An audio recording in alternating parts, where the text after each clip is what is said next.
सभी लोगों को नमस्कार।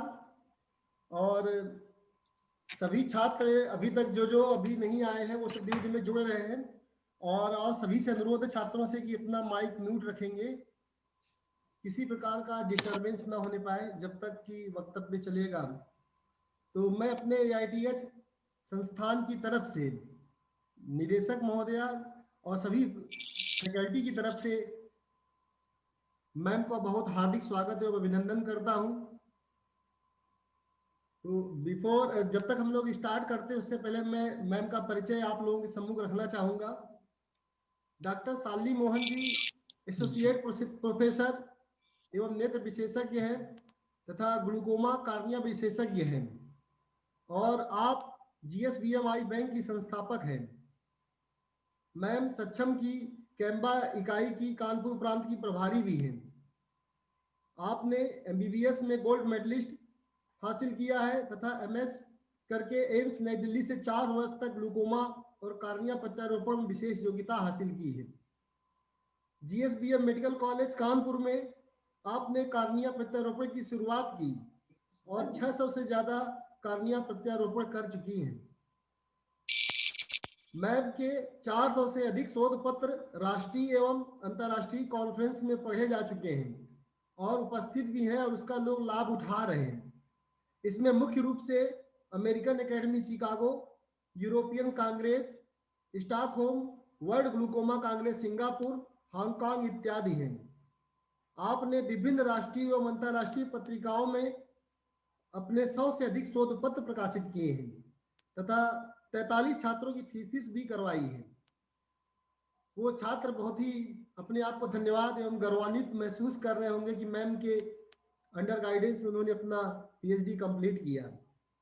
आपने विभिन्न प्रकार के सम्मान जैसे कानपुर रत्न, फ्लो अवार्ड, उत्तर प्रदेश नारी शक्ति सम्मान, मातृ शक्ति सम्मान इत्यादि आपने प्राप्त किए हैं।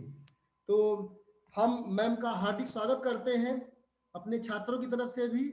मैम को मैं बताना चाहूँगा कि हम लोग एक ऑनलाइन इंडक्शन प्रोग्राम का आयोजन कर रहे हैं जो कि 26 नवंबर से 10 दिसंबर तक प्रस्तावित है।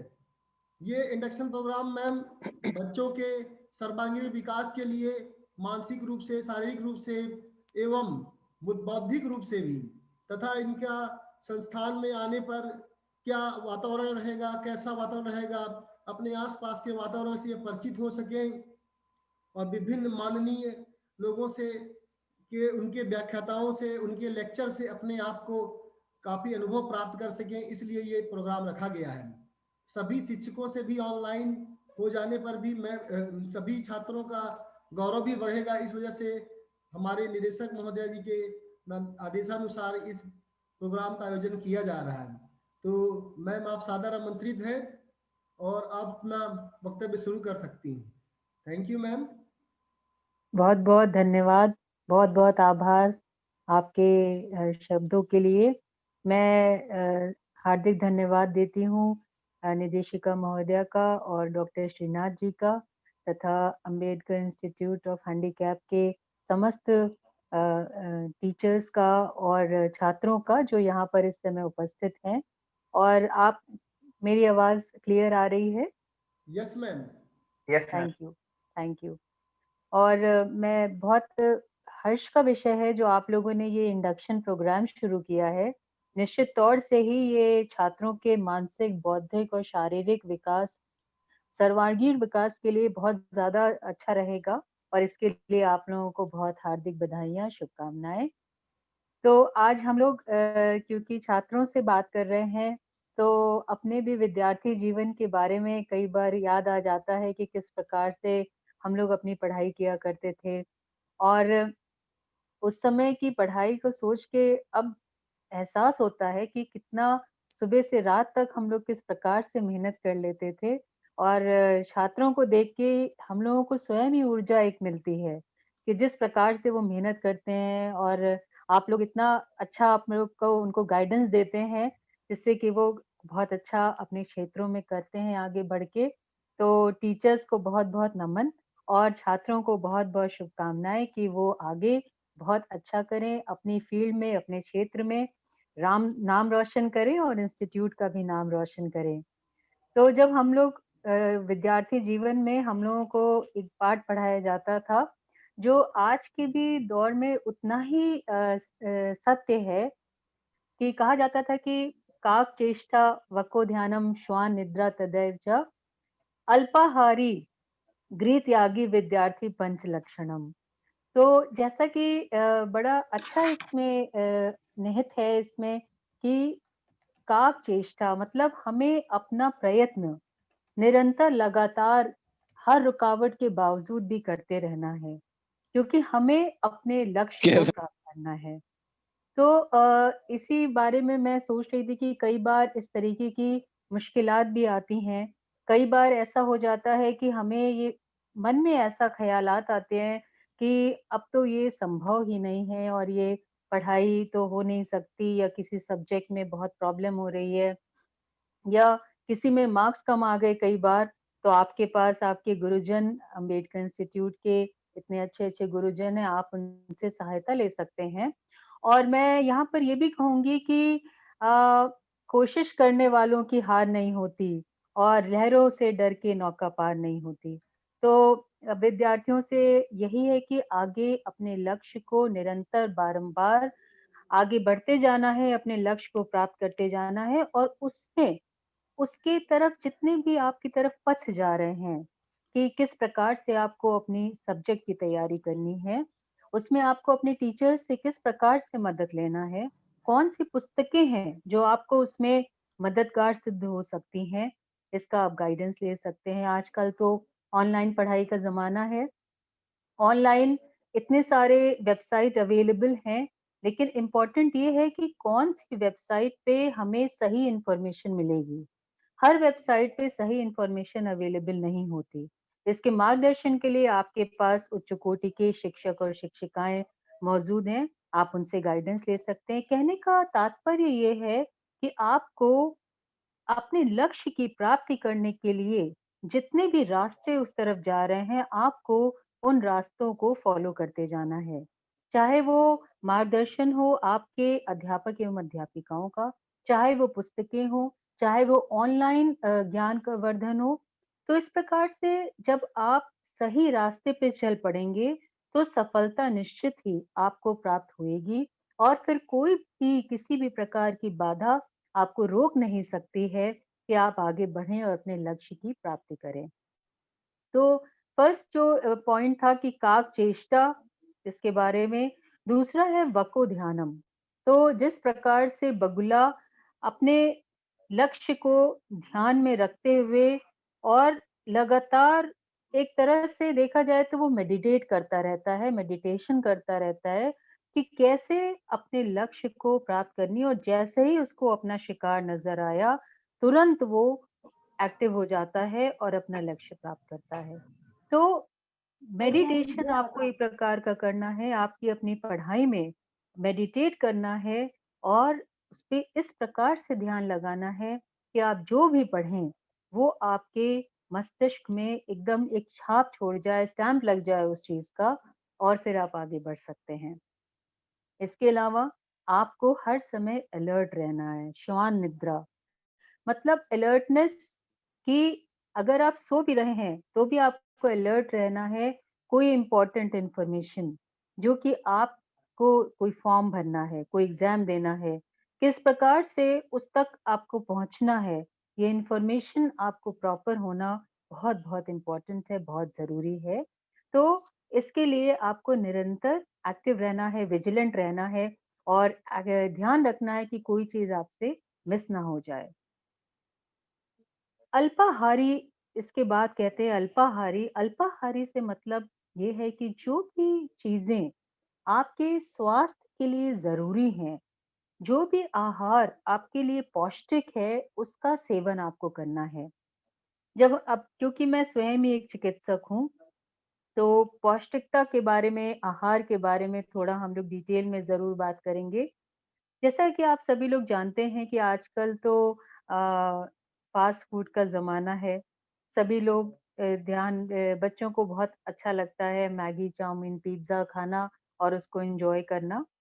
तो मैं ये नहीं कहती कि आप ये चीज़ खाइए ही नहीं, लेकिन अगर आप ज़्यादा मात्रा में इन चीज़ों का सेवन करते हैं, तो निश्चित तौर से ये हानिकारक होती हैं, आपके बॉडी के लिए भी और साथ में ये आपको हानिकारक कर सकती हैं, आपके मस्तिष्क में सोचने की क्षमता कम होने लग जाती है, जो कि आपको नुकसान पहुँचा सकती है।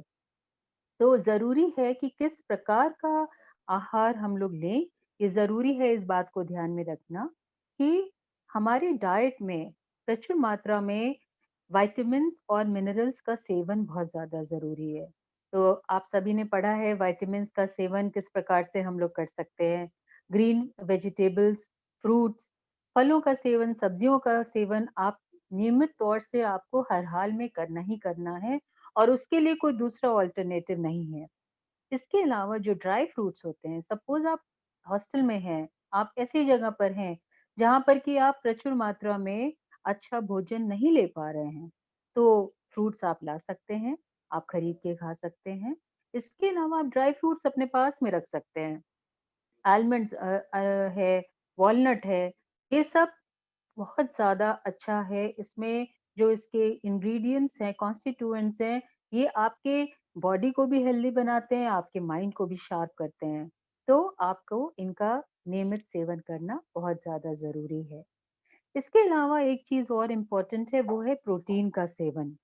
तो प्रोटीन का नियमित सेवन बहुत ज़रूरी है। तो इसके लिए ये ज़रूरी नहीं है कि आप नॉन वेजिटेरियन डाइट ही लें। आप पनीर ले सकते हैं, दालों का सेवन, राजमा वगैरह है जिसमें सोयाबीन है जिस प्रचुर मात्रा में प्रोटीन होता है। तो ये भी आपकी बॉडी के लिए, आपके माइंड के लिए बहुत ज़्यादा इम्पोर्टेंट है। तो आपको पढ़ाई के साथ-साथ आपको अपनी डाइट का भी पूरा ध्यान रखना है क्योंकि जब आप हेल्दी होंगे, जब आपका मस्तिष्क, आपका बॉडी हेल्दी होगा, तभी आप अच्छे से पढ़ाई कर सकते हैं, तभी आप उसमें कंस्ट्रक्टिवली कंट्रीब्यूट कर सकते हैं। इसलिए बहुत ज़रूरी है कि आप अपनी डाइट का ध्यान ज़रूर लें। कई बार मम्मी-पापा हम लोगों से कहते हैं कि बेटा हरी सब्ज़ी ज़रूर खाना, तो हम लोग नहीं खाना चाहते हैं। बट हमें पता है कि हरी सब्ज़ी खाने से जो हमें डाइट में मिलेगी चीज़ें, वो हमारी बॉडी के लिए नितांत आवश्यक है। तो हमें उनको खाना ही खाना है और धीरे-धीरे आप जब खाते हैं, तो ऑटोमैटिकली वो चीज़ें आपको टेस्टी लगने लगती हैं, अच्छी लगती हैं और आप खा सकते हैं। और कभी-कभी से 15 डेज़ या 1 महीने के में आप फास्ट फूड का भी सेवन कर सकते हैं। अपनी चॉइस की जो भी चीज़ें हैं, वो खा सकते हैं। डाइट के साथ जो दूसरी एक बहुत इम्पोर्टेंट चीज़ है, जो कई बार हम लोगों से मिस हो जाती है, वो है फिज़िकल एक्टिविटी। तो बच्चों, आप लोग तो खेलते हो, कूदते हो, तो इसको आपको अपने नियमित दिनचर्या में इनकॉर्पोरेट करना है और हर हाल में मिनिमम 1 घंटे आपको कोई भी फिज़िकल एक्टिविटी जो आपको पसंद हो, आप कोई गेम खेल सकते हैं, बाहर निकल के फुटबॉल वगैरह है, बास्केटबॉल है। अगर आप ये नहीं खेलना चाहते, आप रनिंग कर सकते हैं, आप वॉक कर सकते हैं। साइक्लिंग बहुत अच्छी एक्सरसाइज़ है। जो आसानी से की जा सकती है, आपका अपना कैंपस है, आप उसमें साइक्लिंग कर सकते हैं।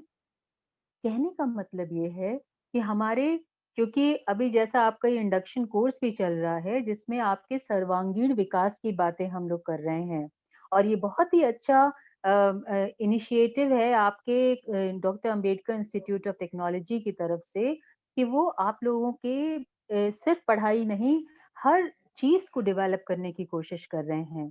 तो इसमें फिज़िकल एक्टिविटी को भी इम्प्रूव करना बहुत ज़्यादा ज़रूरी है और आप योगा कर सकते हैं, आप फिज़िकल एक्सरसाइज़ेज़ कर सकते हैं और इसके अलावा जो हमने कहा, तो मिनिमम 1 घंटा आपको अपने शेड्यूल में से फिज़िकल एक्टिविटी को देना बहुत ज़्यादा ज़रूरी है।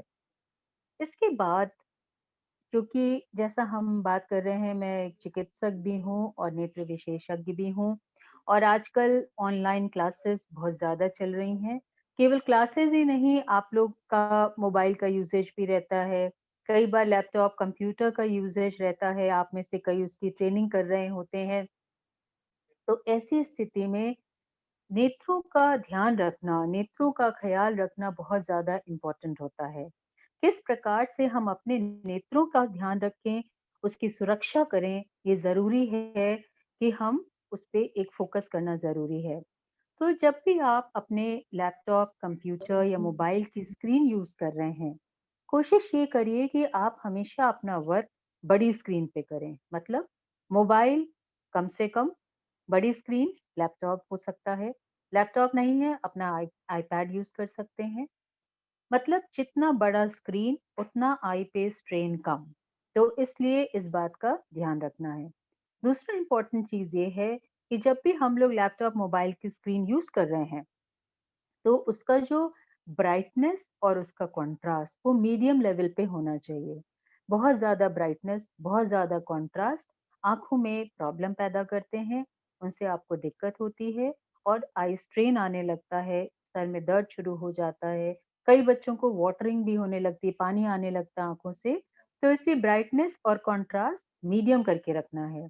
आपके सिस्टम में बटन होता है, आप सबने देखा होगा, आप उससे ब्राइटनेस और कंट्रास्ट अपना कम कर सकते हैं। सिर्फ सिस्टम का ही ब्राइटनेस और कंट्रास्ट नहीं, जिस रूम में आप हैं, तो उसके चारों तरफ की भी लाइट सफिशिएंट होनी चाहिए। अंधेरे कमरे में बैठ के स्क्रीन पे अगर आप काम कर रहे हैं, तो हमेशा आपका आई का जो एक्सपोज़र है, जो आई पे स्ट्रेन है, वो बहुत ज़्यादा होने वाला है। तो इसलिए सराउंडिंग रूम की जो लाइट है, वो भी प्रॉपर्ली जली होनी चाहिए, अंधेरा रूम नहीं होना चाहिए। इसी प्रकार से अगर आप टीवी भी देख रहे हैं, कई बार लोग टीवी देखते हैं और अच्छा स्क्रीन को देखने के लिए रूम की लाइट ऑफ कर लेते हैं। तो अगेन वो आपकी आँखों के लिए, आपके नेत्रों के लिए बहुत ज़्यादा हानिकारक है, तो हमें ऐसा नहीं करना है। तो ये तो बात हो गई ब्राइटनेस और कंट्रास्ट की।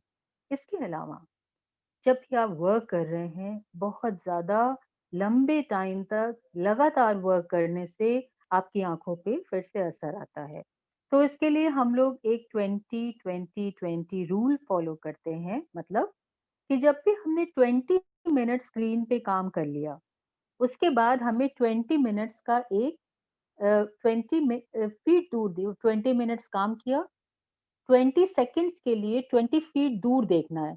तो आपने अपने आँखों को अपनी स्क्रीन से हटा के 20 फीट दूर रख दिया। 20 फुट दूर आप देखेंगे 20 सेकंड के लिए, तो ऑटोमैटिकली जो आईज़ की यहाँ जो मसल्स हैं, जो मांसपेशियाँ हैं, वो रिलैक्स हो जाती हैं, स्ट्रेन कम हो जाता है। इसके अलावा आप ये भी कर सकते हैं कि अपनी हथेली को दोनों हाथों से रब करके अपनी आँखों पे इस प्रकार से जब रखते हैं, तो आँख में ऑटोमैटिकली गर्माहट मिलती है, आई स्ट्रेन रिलीव हो सकता है। तो इस रूल को ज़रूर फ़ॉलो करिए और आप देखेंगे कि आपको बहुत आईज़ को रिलैक्सेशन मिलता है। इसके अलावा और भी कुछ चीज़ें होती हैं जो आँखों का ध्यान रखने के लिए ज़रूरी है। आप जानते हैं कि आँखें हमारी कितनी इम्पोर्टेंट ऑर्गन है हमारी बॉडी का और जिनको आँखों से नहीं दिखता है, उनकी ज़िंदगी बहुत ही ज़्यादा डिफ़िकल्ट होती है। इनफैक्ट जिनको एक आँख से भी दिख रहा होता है, दोनों आँख से जो नहीं देख पाते हैं, उनके लिए भी बहुत सारे काम दिक्कत वाले हो जाते हैं, प्रॉब्लम होती हैं। इनफैक्ट चलने-फिरने में भी प्रॉब्लम होती है, ड्राइविंग में प्रॉब्लम होती है। तो देखिए जिनको दोनों आँखों से नहीं दिखता, उनको तो बहुत ज़्यादा प्रॉब्लम्स हो जाती हैं। उनको रोज़मर्रा के अपने काम के लिए भी किसी दूसरे पे डिपेंडेंट होना पड़ता है। इनफैक्ट अगर हम 2 मिनट के लिए अपनी आँखों को बंद करके देखें, अगर अंधेरा बिल्कुल छा जाता है या अगर अचानक से लाइट चली जाए और अंधेरा हो जाए, तो मन में अजीब-सी घबराहट सी होने लग जाती है। हमें अच्छा नहीं लगता कि लाइट चली गई, अंधेरा हो गया और हम चाहते हैं कि तुरंत हम अपनी लाइट को ऑन कर लें या टॉर्च ऑन कर लिया आपने, तो इमेजिन करिए उन लोगों के बारे में जिनको कि दोनों आँखों से नहीं दिखता है। हमेशा अंधेरा छाया रहता है। उनको अगर अपना पानी भी चाहिए पीने के लिए, तो वो किसी दूसरे के ऊपर डिपेंडेंट हैं और पानी लेने के लिए या खाना खाने के लिए या अपना ड्रेस उनको तैयार होना है, तो वो डिपेंडेंट हो जाते हैं। ऑल्दो अब हमारे इंस्टीट्यूट्स इस तरह की ट्रेनिंग कर रहे हैं जिसमें कि उनको स्वावलंबी बनाने की पूरी कोशिश की जा रही है। इनफैक्ट ब्रेल तो पहले से ही अवेलेबल है जिसपे कि वो बच्चे पढ़ाई करना सीख जाते हैं और उनको इस प्रकार से तैयार किया जाता है जिससे कि वो अपना जीवन इंडिपेंडेंट तरीके से जी सकें और बहुत से बच्चे ऐसा कर भी पा रहे हैं। तो लेकिन हमें कोशिश ये करना है कि जो हमारे नेत्र हैं, उनको हम सुरक्षित रखें। तो सुरक्षित रखने के लिए हमें क्या करना है?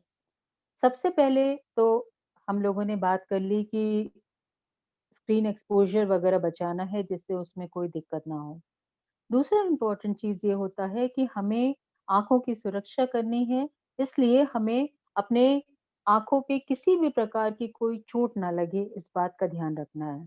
क्योंकि आँखें बड़ी कोमल होती हैं और इतनी सॉफ्ट स्ट्रक्चर्स हैं, तो अगर आँख में किसी प्रकार की भी कोई चोट लगती है, तो वो बहुत ज़्यादा डैमेज करती है।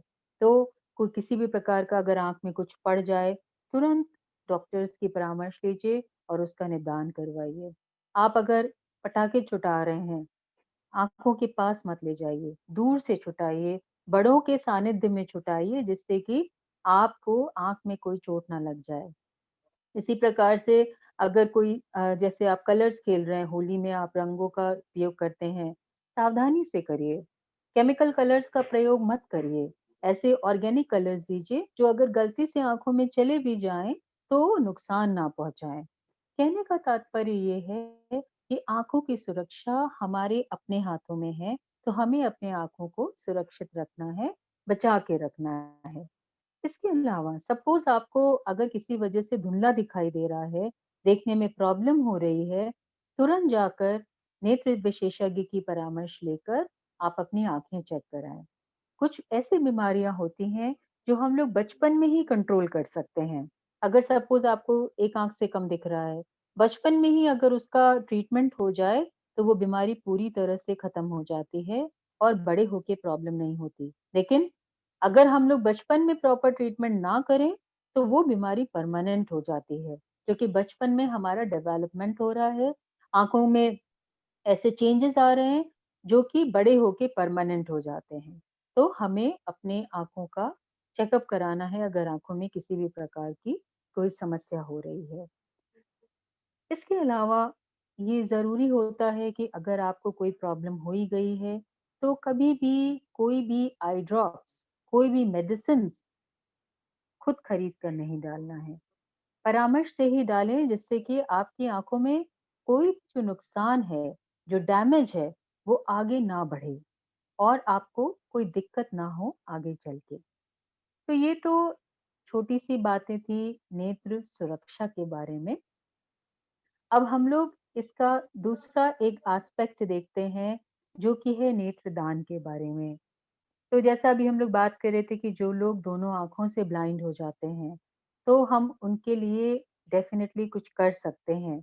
हमारे अंदर एक जज़्बा है कि हम उनकी किसी भी तरह से मदद करें, जिससे वो इस खूबसूरत दुनिया को देख सकें।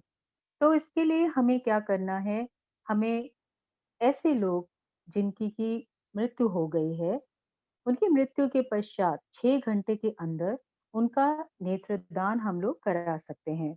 6 घंटे के अंदर-अंदर नेत्र का जो क्वालिटी होता है वो बहुत अच्छा होता है और वो नेत्र किसी भी व्यक्ति के नेत्रों में प्रत्यारोपित किए जा सकते हैं, उसको लगाया जा सकता है और उससे जो भी लोग कॉर्नियल अंधता से प्रभावित हैं, वो इस दुनिया को देख सकते हैं। तो जब भी हम नेत्रदान की बात करते हैं, तो बहुत सारे प्रश्न हमारे समक्ष रहते हैं। लोगों को बहुत सारी भ्रांतियाँ भी रहती हैं कि अगर हमने किसी को नेत्रदान के लिए तैयार कर लिया, सपोज़ आपके पड़ोसी में कहीं पर किसी के यहाँ किसी की मृत्यु हो गई और आपने उनको बताया नेत्रदान के महत्व के बारे में बताया और बताया कि किस प्रकार से अगर हम इन नेत्रों को प्रत्यारोपित कर दें तो किस प्रकार से दूसरे का पूरा जीवन संवर सकता है और वो नेत्रदान के लिए तैयार हो गए। तो अब आपको किसी भी नेत्र विशेषज्ञ को आप संपर्क कर सकते हैं। मेरा नंबर तो आपके यहाँ सबके पास है। इसके अलावा भी आप किसी दूसरे नेत्र विशेषज्ञ से संपर्क करके उनसे आप बात करके नेत्रों का दान करा सकते हैं। तो आई बैंक की टीम होती है जो आती है और नेत्र का जो कागज़ी वाला पार्ट होता है उसको लेकर वो जाते हैं आई बैंक में उसकी प्रोसेसिंग होती है, उसका विभिन्न दवाओं से ट्रीटमेंट किया जाता है, जिससे कि उसमें कोई भी अगर इन्फेक्शन वगैरह हो तो उसको कंट्रोल किया जा सके और उसके बाद जिन मरीज़ों को दोनों आँख से नहीं दिख रहा होता उनको फ़ोन करके बुलाया जाता है और उनको नेत्रों में नेत्र को प्रत्यारोपित किया जाता है, इन नेत्रों को लगाया जाता है, जिससे कि वो इस दुनिया को देख सकें। तो ये सिंपल प्रोसीजर होता है, इसमें कोई ज़्यादा टाइम भी नहीं लगता, मुश्किल से 15-20 मिनट का टाइम लगता है और ये काम आसानी से संभव है, हमारे कानपुर शहर में ही संभव है, कहीं बाहर जाने की भी ज़रूरत नहीं है। तो ये एक ऐसी चीज़ है, जो दान की महत्वता तो आप सभी समझते हैं और इनफैक्ट दान की अगर हम बात करें, तो दान करके एक स्वयं में एक खुशी का एक एहसास होता है, एक संतोष मिलता है जो कि और किसी एक्ट से नहीं मिल सकता। सपोज़ आपका कोई फ्रेंड है और वो अपनी पेन घर पे भूल गया और क्लास में लेक्चर चल रहा है, वो लिख नहीं पा रहा है। अब अगर आपने उसकी हेल्प कर दी, आपने अपना एक पेन उसको दे दिया, जिससे वो क्लास का लेक्चर लिख पाया और आपकी वजह से वो पढ़ाई कर पाया। तो सोचिए कितनी खुशी की बात है और आपको आपको भी खुशी और आपके फ्रेंड को भी खुशी और आपको एक संतोष मिला कि हाँ, मैंने अपने फ्रेंड की हेल्प की। तो इसी प्रकार से सोचिए कि वो लोग जो इस दुनिया को देख ही नहीं पा रहे हैं, अगर आपकी हेल्प से, आपकी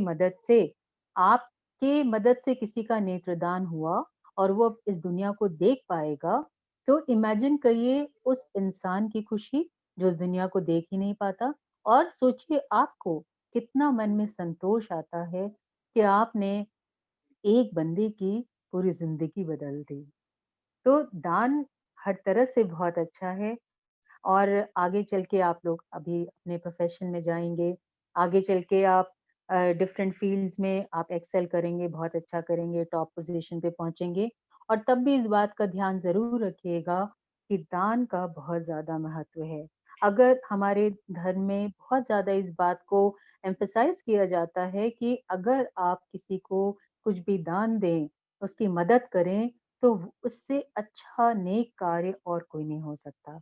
तो बच्चों मैं यहाँ पे ये भी रिक्वेस्ट करूँगी कि आप लोग नेत्रदान के बारे में भी ज़रूर सोचें और दूसरे प्रकार के भी दान के बारे में ज़रूर सोचें, क्योंकि ये इससे अच्छा और कोई दूसरा काम नहीं हो सकता और जिनकी ज़रूरत आप पूरी करते हैं, वो तो खुश होते ही होते हैं। हमें खुद भी मन में एक इतना संतोष लगता है और जब आप रात में बिस्तर पे लेटते हैं, तो वो इतनी खुशी देता है, जिसका कि कोई दूसरा दूसरी बात हो नहीं सकती, इतनी खुशी उससे मिलती है। तो यहाँ पर अब मैं थोड़ा-सा इसको वाइंड अप करती हूँ। आप लोगों से बात करके अच्छा लगा कि हम लोग बात कर रहे थे कि किस प्रकार से हम लोग अपने लक्ष्य की प्राप्ति कर सकते हैं। जो भी उस तरफ जो भी रास्ते जा रहे हैं, उनको हमें अपनी पूरी श्रद्धा के साथ, पूरी डेडिकेशन के साथ, डिटर्मिनेशन के साथ उन रास्तों पे चलना है और अपने लक्ष्य को प्राप्त करना है।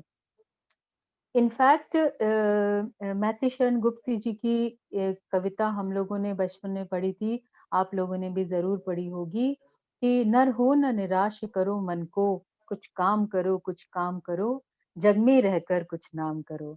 इसकी 2 पंक्तियाँ मुझे बहुत ज़्यादा पसंद है, जो मैं आप लोगों से आज फिर से शेयर करना चाहूँगी कि यह जन्म हुआ किस अर्थ अहो, सँभलो जिसमें यह व्यर्थ ना हो।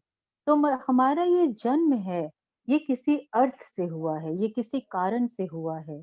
तो हमें ये कोशिश करनी है कि हम इस जीवन को व्यर्थ ना जाने दें। कुछ ऐसा कर जाएँ कि हमारा ये नाम इस प्रकार से लोगों को याद रह जाए और ये तभी संभव है कि जब आप अपना पूरी सत्यता के साथ, पूरे डिटर्मिनेशन के साथ और निश्चलता के साथ अगर आप इस जीवन को जी लेंगे, अपने लक्ष्य की प्राप्ति के साथ दूसरों का अगर आप भलाई करेंगे, तो डेफिनेटली आपका नाम हर इंसान को याद रहेगा और आप एक मिसाल कायम कर जाएँगे और आज इसके माध्यम से मैं यही कहना चाहूँगी कि आप सबको एक मिसाल की तरह अपना नाम इस दुनिया में रखना है और अपने इंस्टीट्यूट का, अपने टीचर्स का नाम बहुत रोशन करना है, बहुत आगे बढ़ाना है। धन्यवाद। बहुत-बहुत धन्यवाद मैम। और निश्चय ही मैम ने बहुत अच्छा संदेश दिया और हमें उसका पालन करना चाहिए। मैम तो देखने में स्वभाव से बहुत सरल लगती हैं, लेकिन अंदर से देखिए कितना मूर्धन्य विद्वान है और इतने सरल स्वभाव होते हुए भी काफ़ी अच्छा मैम का जो है वर्क है, और हम लोगों को जो निर्देश दिया है उसका हम लोग पूरा सख्ती के साथ पालन करेंगे, ऐसा हम लोग वादा करते हैं मैम से, और प्रयास यही करेंगे कि हम अपने छात्रों की तरफ से और हमारे संस्थान की तरफ से भी कि नेत्रदान में हम लोग अपना संकल्प लेंगे। बहुत बहुत थैंक यू मैम, धन्यवाद। बहुत बहुत धन्यवाद आपका कि आप हमारे लिए थोड़ा समय निकाला है। बहुत बहुत धन्यवाद। जी थैंक नमस्कार। यू।